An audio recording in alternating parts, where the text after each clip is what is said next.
Hello बच्चों, let's see this question से the light of wavelength 6000 angstrom, ये आपके पास एंगस्ट्रॉम है, falls on a plane reflecting surface.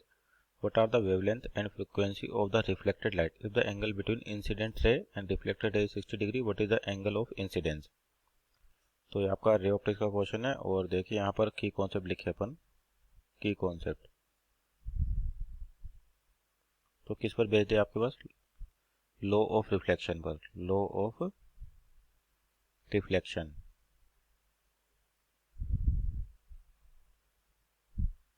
तो यहाँ पर देखिए आपके पास एक सरफेस दे रखा है इस तरीके से, और कैसा सरफेस? रिफ्लेक्टिंग सरफेस है आपके पास ऐसे.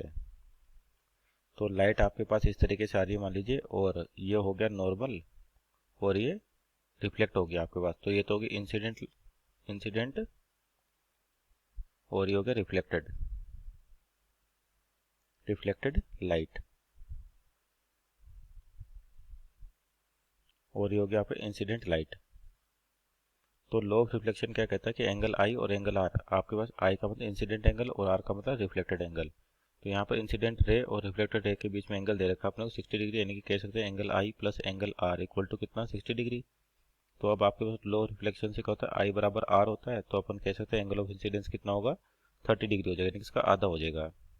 तो एक आंसर तो अपना ये आ गया. दूसरा पूछा कि जो वेवलेंथ है और फ्रिक्वेंसी में क्या चेंज आएगा. तो अगर रिफ्लेक्शन के केस में, इन reflection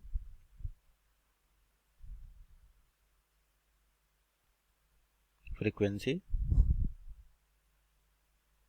and wavelength,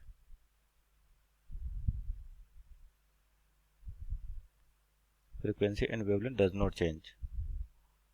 not changes. अगर आपके पास मीडियम चेंज होता है तब आपके पास वेवलेंथ है कि वो चेंज होती है, लेकिन फ्रीक्वेंसी फिर भी आपके पास सेम रहती है.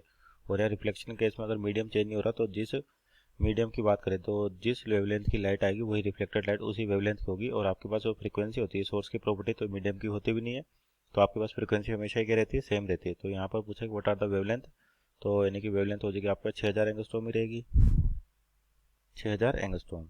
और फ्रीक्वेंसी अपन निकाल सकते हैं कैसे? कौन सा रिलेशन है अपने पास? v equal to f lambda. तो इसको यूज करें यहाँ पर. v इक्वल टू क्या होता है आपके पास? एफ लेमडा होता है, यानी कि स्पीड ऑफ लाइट. v का मतलब स्पीड ऑफ लाइट. तो यहाँ पर f की वैल्यू क्या हो जाएगी? v बाई लेमडा, और v होता है 3 × 10⁸, और लेमडा कितना? 6000 एंगस्ट्रॉम आपके पास है. तो इसको मीटर में बदले तो 10⁻−10. तो इसको सोल्व करें तो यहाँ से क्या आंसर आएगा फ्रीक्वेंसी का? 5 × 10⁻14 hertz. So this is our second final answer. Hope you understood well. Best of luck.